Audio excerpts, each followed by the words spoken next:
Hello. That's very bright. So labels that we give and labels that would take limit our potential and hold us back. Let me explain.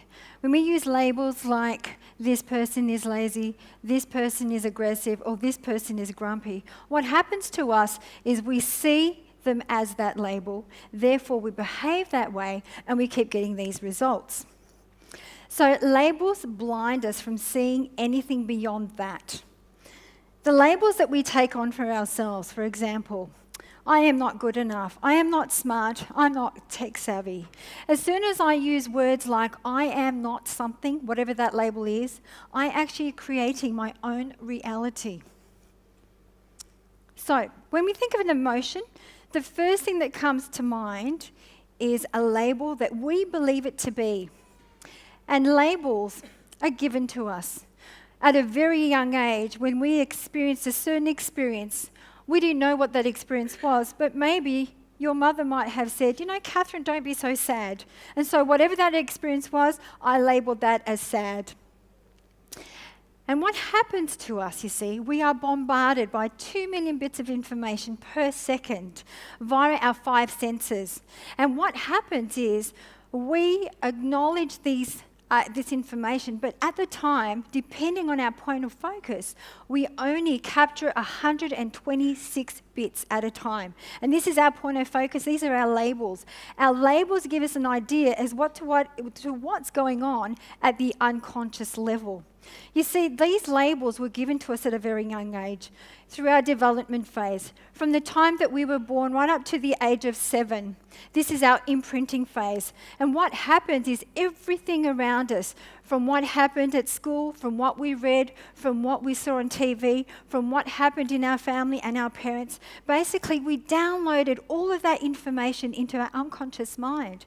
We took that on as our reality, that this is real to us. These were all labels.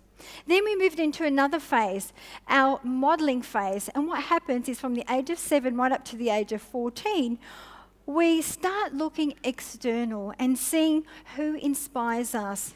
Who do we look up to? Who is our hero? Who inspires us? And this is where we seek our identity.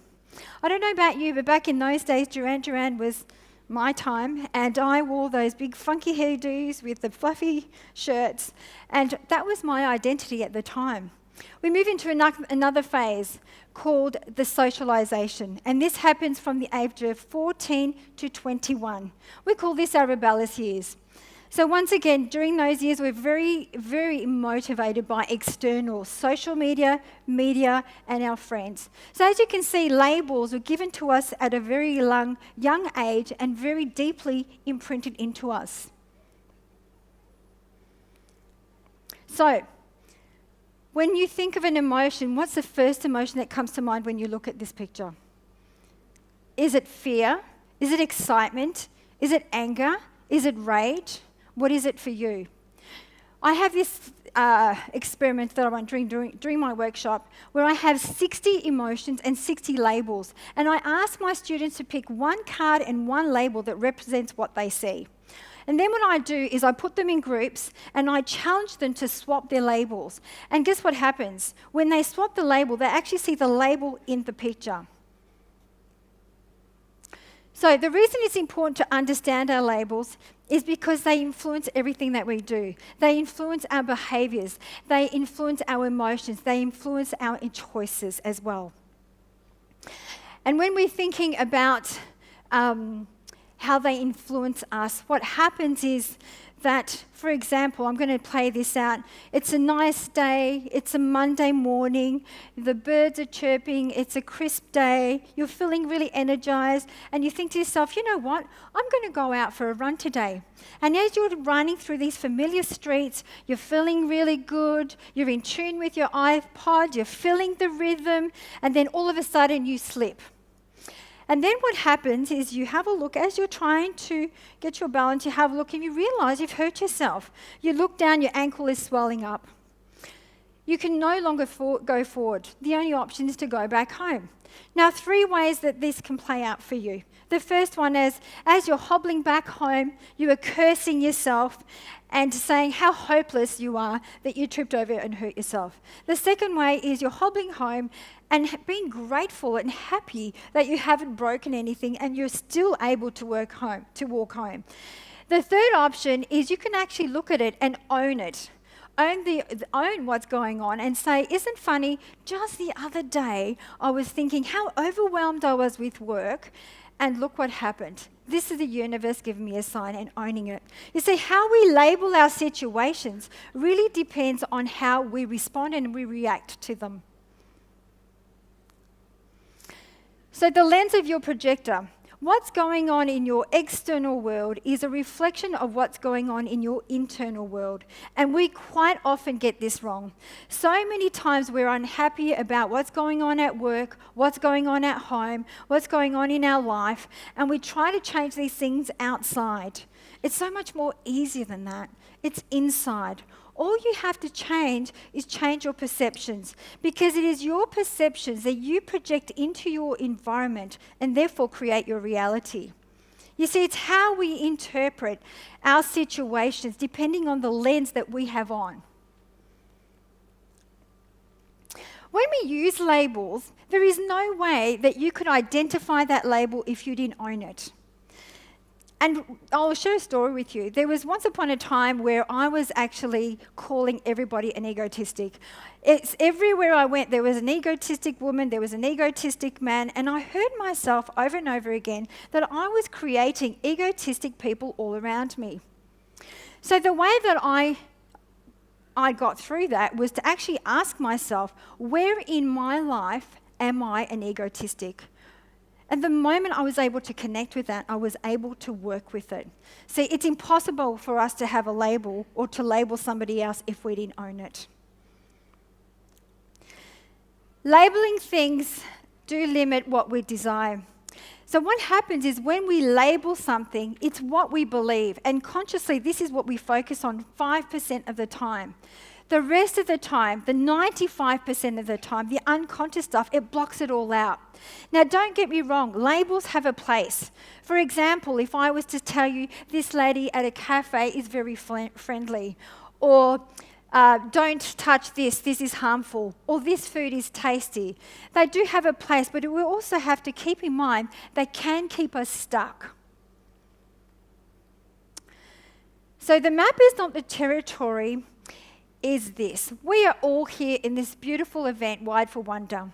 And every single one of us today is going to come out with a different mindset, depending on our vantage point, depending on how you process your perceptions, depending on your mindset, and depending on your experiences right now. You see, every single one of us, even though we are sitting in this room, we will all have a different experience. For me, I have different eyes. I will see it, I will hear it, and I will feel it differently to you. Labels also carry energy, and energy is magnetic. So as soon as you label someone or something, it will match the exact frequency back to you.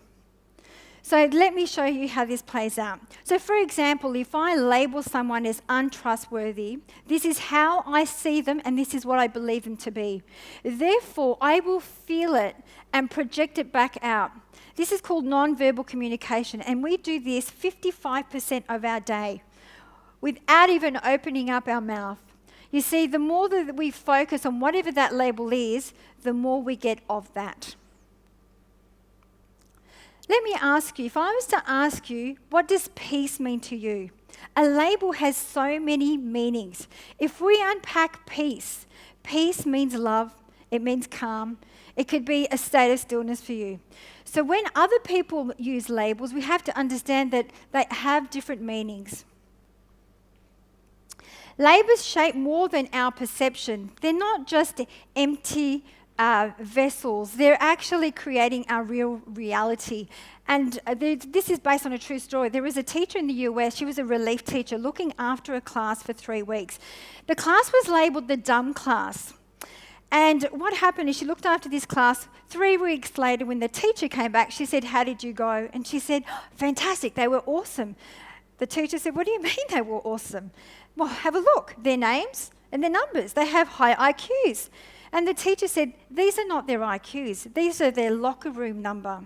So the moral of the story, as you can see, the teacher thought they had high IQs, therefore treated them that way, behaved that way, and got those results in return. So think about some of those people that rub you up the wrong way. What labels have you placed on them? And how can you shift that to get the results that you want? Labels keep us stuck. And if we want to shift our mindset, there is one magic question. And that magic question is this.